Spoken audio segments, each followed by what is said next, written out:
we're on with Jimmy and Jerry. This is episode number 14 of Sports Consiglieres. I'm your host, Jim Whalen. Along with me, my friend, my ally, the voice of Woodridge football, the head girls coach at Woodridge High School, my friend, my consigliere, Jerry Calla. Jerry, how you doing today? Good, Jimmy. Thanks for that intro as always. And I just want to say I didn't get the email. Was I supposed to wear a hat? Now, I saw Seamus on Pat McAfee wearing his hat, so I said, you know what, I got it for my birthday, so I said, let me be cool like a wrestler that we know and wear a hat. So Because there's rumors you're trying to hide a bad haircut. So I don't know. nah, well, I got a bad hair. But, I got a bad. I'm just going. Hopefully, I don't go bald. So again, Jimmy, we had I thought one of our more interesting guests on Tuesday. We had on Danny Gallagher. You had the pleasure of interviewing him solo when you had your solo career before you joined the band. Yeah. But again, I thought it was really good.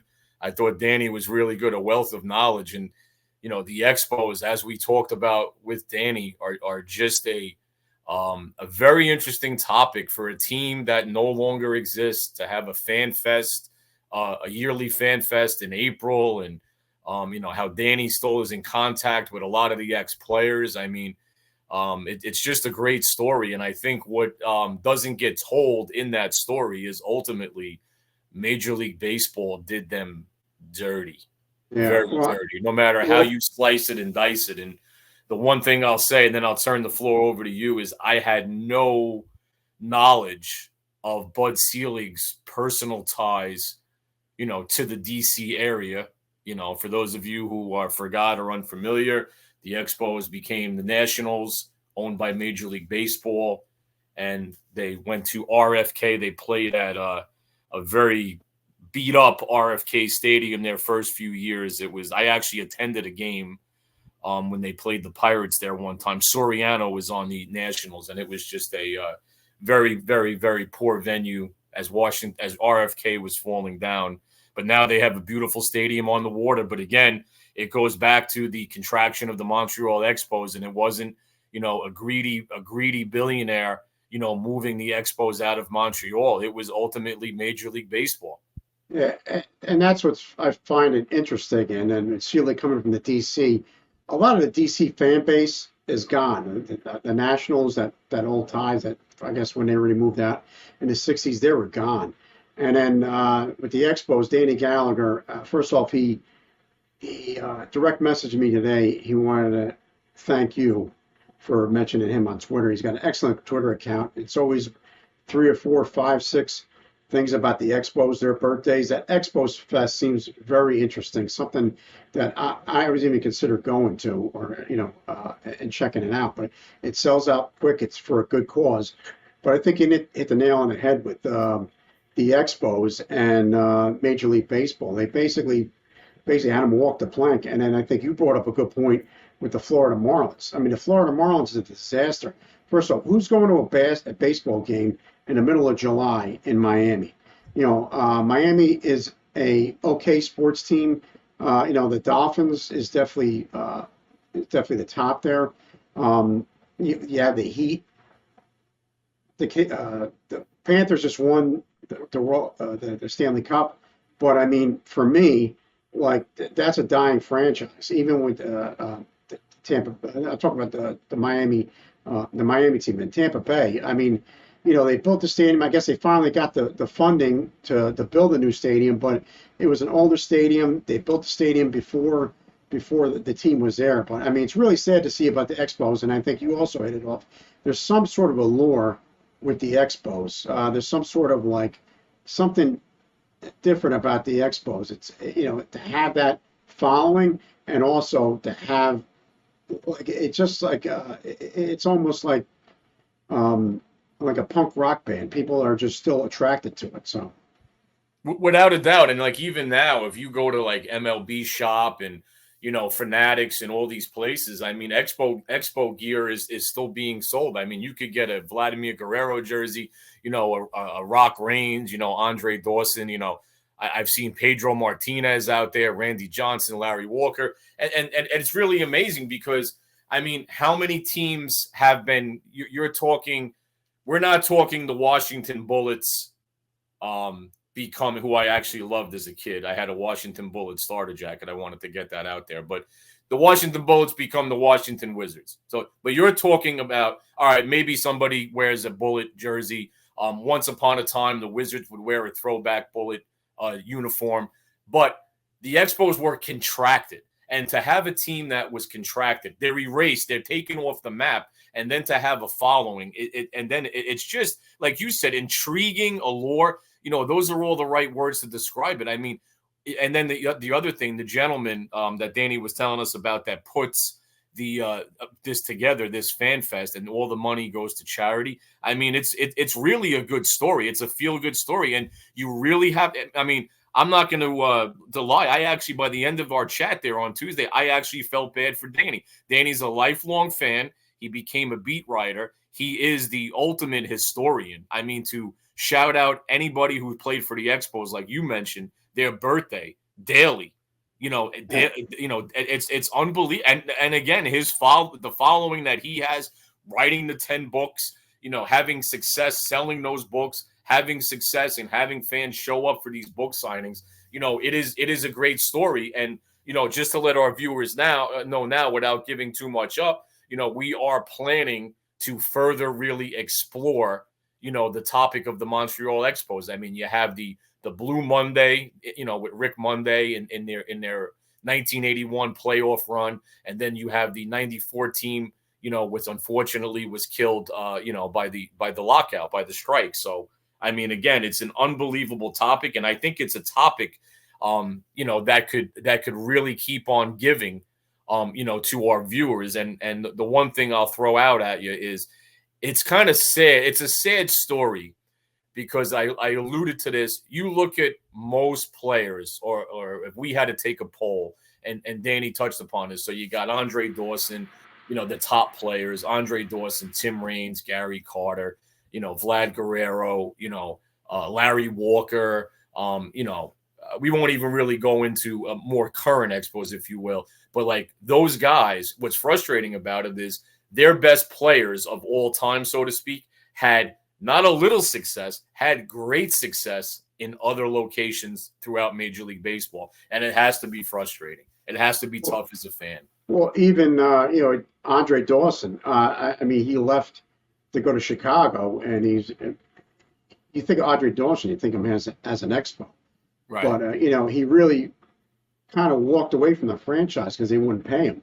Right. And Chicago paid him, and then he became the MVP. And he had a great year. So, I mean, yep.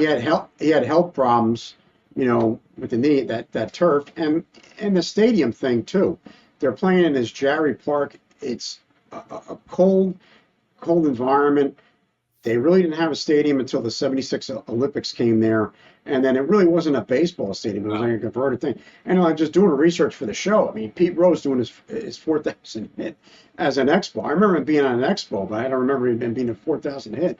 So, I mean, it really is sad. And you wonder if it's because it's Canadian or it's French Canadian. I mean, hockey has it. We talked a little bit about the CFL, maybe merging into the NFL. Like, what was it that Major League Baseball didn't like about Montreal? What was it, or what did the players union or whatever else did not like about going up to Montreal? I mean, the attendance was spotty when the team was good. They were up high, but they didn't have the season tickets, like he said.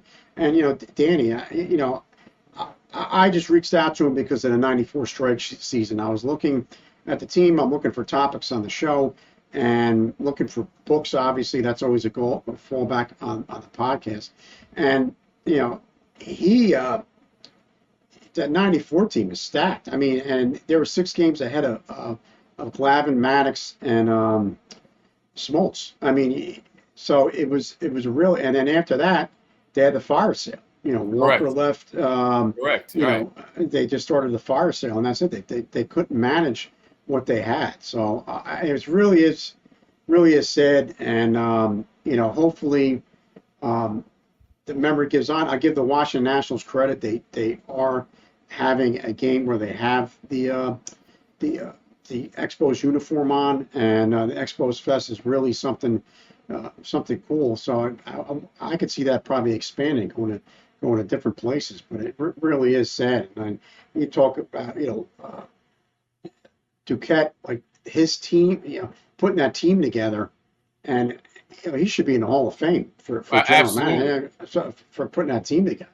I mean, it's unbelievable. So Well, listen, finding, listen, the veteran players that they moved out, went on, like we said, to have a lot of success elsewhere. But then finding young talent, developing young talent, they really have a successful, track record of doing that. And it's a sad tale. You alluded to like the Miami Marlins, right? It's almost weird. How can the Miami Heat be so successful, right? And then you have the Marlins, and then you have the Panthers. How can the Panthers, be so successful? Then you have the Dolphins, and I know the Dolphins, that the fans down there with the Dolphins, that's kind of always touch and go.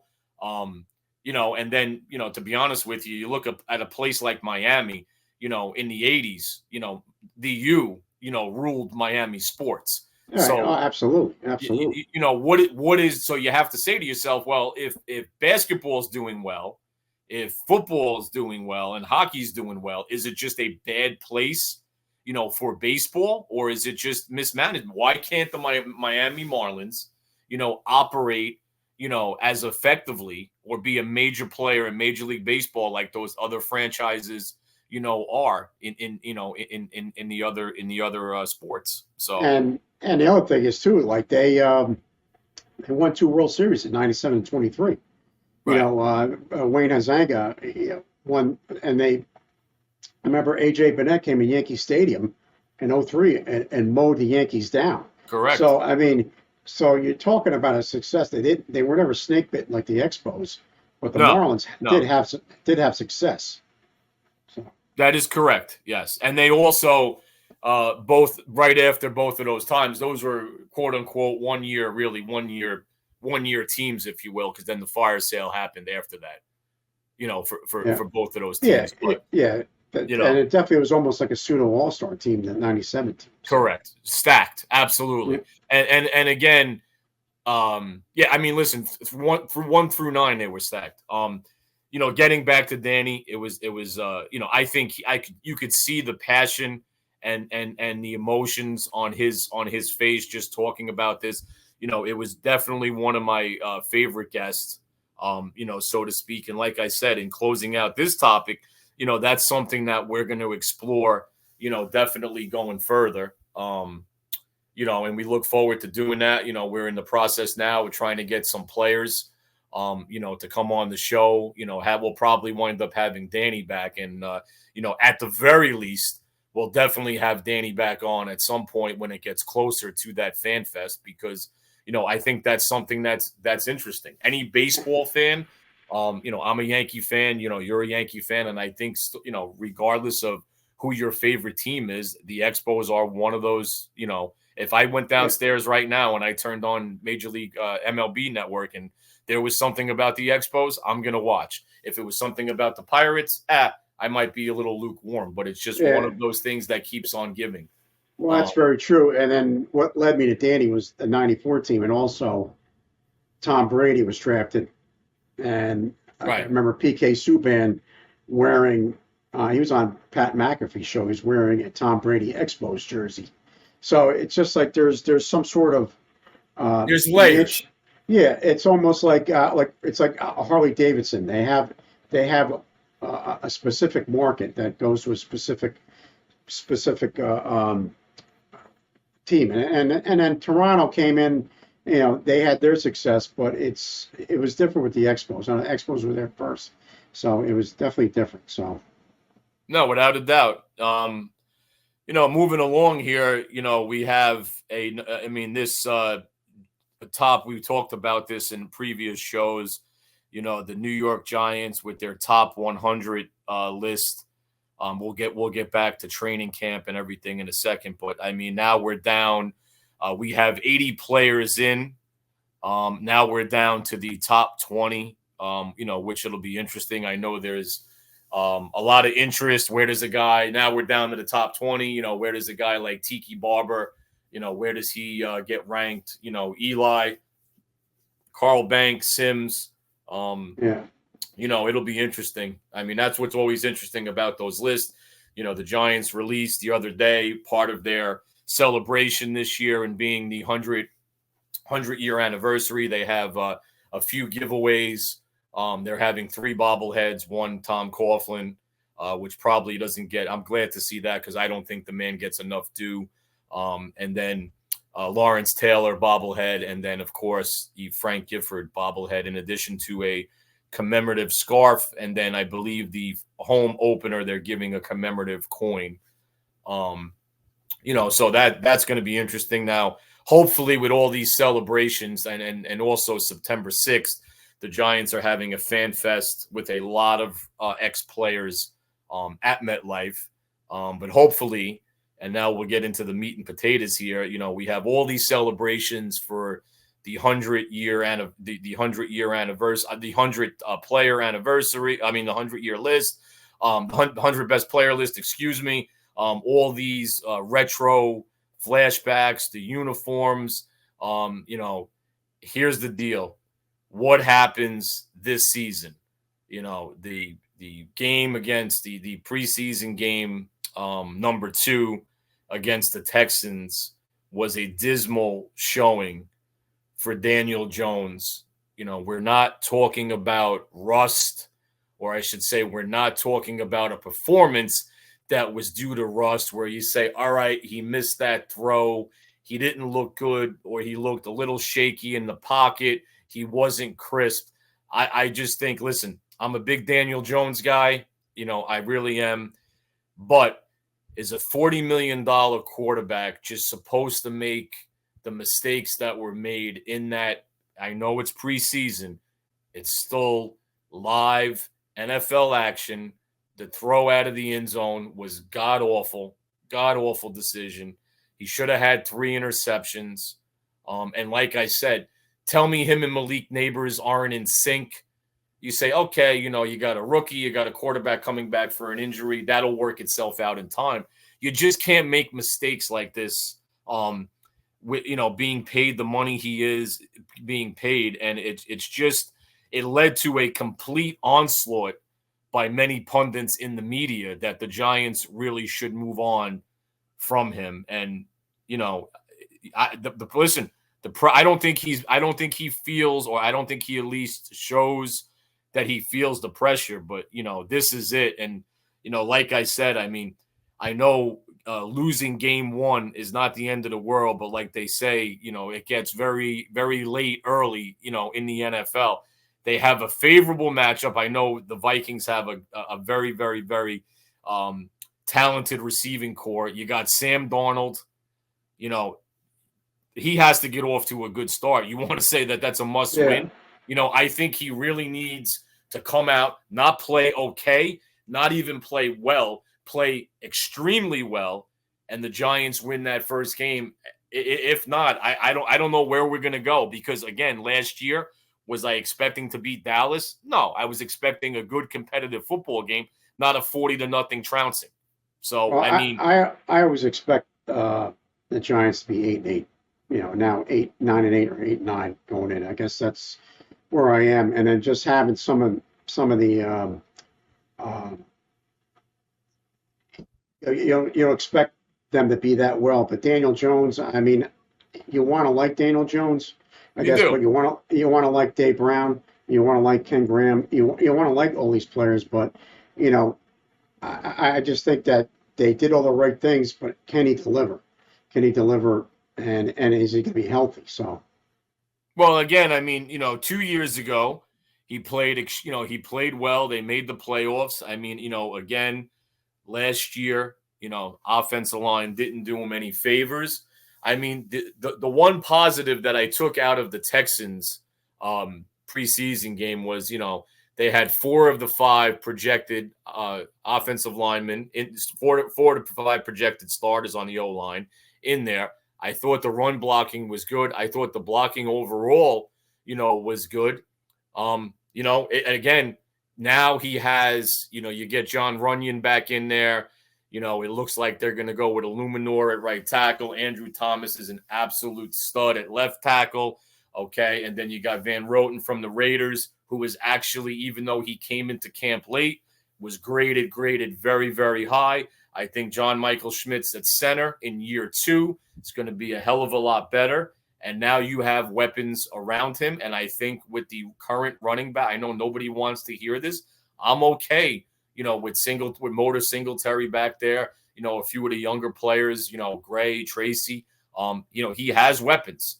The biggest question going into this season, I think more so than the offensive line, because, and I know people are going to say, I can't believe this guy just said this, but look at it.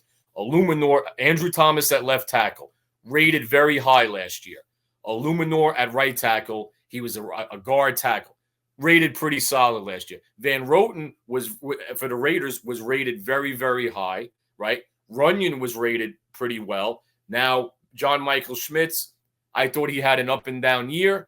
Okay, he was now he's coming back in, a little bit more experience. I thought he was okay. Now you have 5 players, 4 who were rated pretty high, right? I think they'll gel. There's some veteran leadership on there, right? But the bigger story to me on the offensive side of the ball is Daniel Jones, okay, then the line, because he's coming back from a very up and down career, and he's coming back from 2 injuries. The offensive linemen, everybody is returning, having fared pretty well, okay, last year. And then defensively, I think the big question is, you got Banks at the one corner.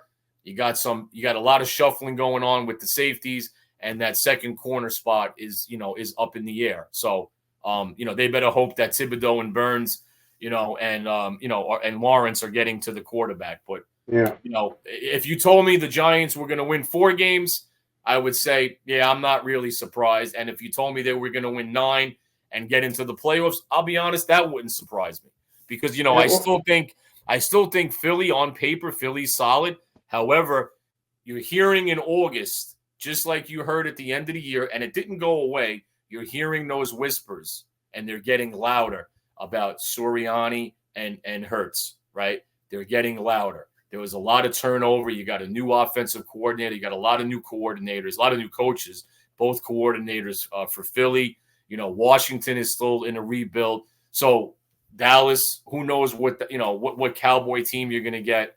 With Prescott, who knows what's going to happen? How's their running game going to be? If somehow the Giants could be, that's the other thing too. You look back on it, even the year they made the playoffs, their divisional record hasn't been good these last few years. They have to start getting back. I think a big step this year, with the help of God, would be to be close to 500 in the division. And then we could kind of talk about everything else. You can't win. You can't go in every year and sweep Washington, drop 2 to Philly, drop 2 to Dallas, and expect to be successful. You can't have it. Well, Dallas, we were just talking about that off camera. Dallas, for some reason, they got their number. Many a Dallas game, I was sitting in those stands. The Emmitt Smith game, the bye-bye game, ran right to me where I was sitting in the stands. There's so many games that the Dallas just got their number. So, and even with them, that franchise, they're getting itchy. At least they're making the playoffs or in contention. But Daniel Jones, it's all going to revolve around him in the defense. Can he shut the opponent down? That's going to be the big test. So. No, new defensive coordinator. I was Shane Bowen, Tennessee guy, a Mike Vrabel guy. Again, I was impressed with him on Hard Knocks. The players generally seem to like him. It's a different scheme. Again, his scheme is predicated on the pass rushers, rushing the quarterback. Again, he's not going to have these heavy blitz packages. I found it funny when they asked him, they were like, you don't believe in blitzing. He was like, that's just such an idiotic question. Obviously he has, blitz packages, but, gone are the days of what Martindale did. And, again, here's the question, will Burns and Thibodeau, and Lawrence, that's a nightmare. That's something the Giants haven't had. That's a 3-headed monster. That's something they haven't had in a long time. And, now you throw in, Ojulari, let's say, maybe, he does, he has some injury problems, but when he's healthy, he has produced. So maybe him, not having to play a lot of snaps. Now you have him in certain packages coming in, rushing up the middle, things like that. To take some pressure off a secondary that really is still a work in progress, minus Deontay Banks. But, again, I think every NFL organization, every team, every fan group, is always excited at this point in the summer. It's bittersweet. Football's coming. That means the end of summer. But I mean, again, listen, we could sit here and we could dissect Shane Bowen being the new defensive coordinator. We could talk about Brian Dable calling the plays. We could talk about, the Giants having really 3 new starters, because that's what it is. It's Andrew Thomas, John Michael Schmitz, and 3 new additions to that on the offensive line. We could talk about that. We could do shows about that. Point blank, it comes back to number 8 and number 8 only. And again, like you said, you want to root for the guy. His teammates love him. They talk about his work ethic. They talk about how he fast-tracked coming back from the ACL. But again, that's all well and good. You want to see the guy produce. And, again, I know in our household, we're rooting hard for him. We want him to be successful because, again, if they start off bad, it's going to be a long season, because what do? You turn to Drew Lock. I mean, that's a career backup, really, at the end of the day.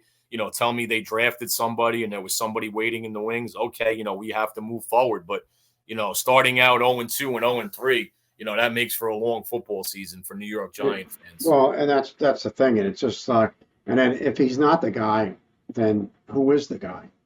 Now who is the guy? If what my prediction, what'll happen is if they go bad, he gets pulled, and God forbid you use the term tank, but they're going to go into there's really no reason if let's say they start out 1-4, 0-4, whatever the case may be.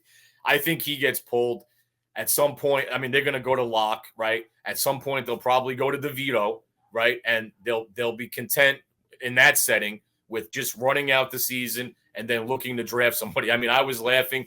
ESPN, I think it was the day after the Texans game, or maybe it was the Monday, 2 days after the Texans game, already had a scenario in a mock draft for next year with the Giants trading up for a quarterback. So, I mean, again, like I said, I think, most Giant fans were surprised that a quarterback wasn't taken, in the draft. I mean, Hard Knocks made it clear that they were trying. They were doing more than trying. They had deals proposed, things were discussed. Again, it comes back to him. I mean, it really does. I mean, at some point, right, you have to, if this doesn't work out this year, I mean, we're out of chances and you have to move on. I mean, at the end of the day, it's a business. Well, I mean, do you trade for a Russell Wilson or no? You don't. He's not exciting me.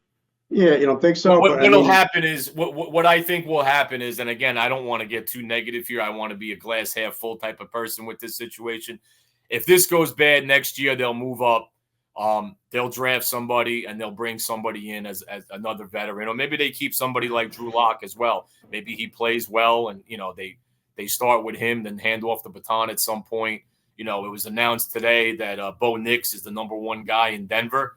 Denver's making no secret about it, and they're going forward. So, I really hope that there's success this season, and we go from there. I mean, there's a lot to be excited about. I know when you talk about the Giants, it all comes back to Daniel Jones, and sometimes the optimism starts to sink. But, I mean, man, you talk about a baller, Malik Neighbors, baby. That was the right pick. Yeah. Well, I mean, looking at the receiver out of Washington and Neighbors, I don't know. I mean, that was a toss-up, but I mean, Neighbors looks like he's the real deal. I mean, I agree. Odell Beckham came out on LSU too, so it's something about an LSU receiver. Oh, Chase. There's a lot of people. Yeah, Chase. I mean, so, but listen, we're getting up to it. It's going to be episode number 14, closing out. Any parting predictions? Do you think Dable? You think that Dable survives the season and shown to survive the season at any cost? I know we don't want to start putting a wanted sign on a coach and a. I mean, I Well, think that. I think this here's the thing. I think if Jones goes bad, I think Shane is going to stay. Here's the thing. They decided that this was their guy, and the Giants signed him. So after this season, there is some wiggle room to get out of this deal. But as you know, most Dable and Shane are married.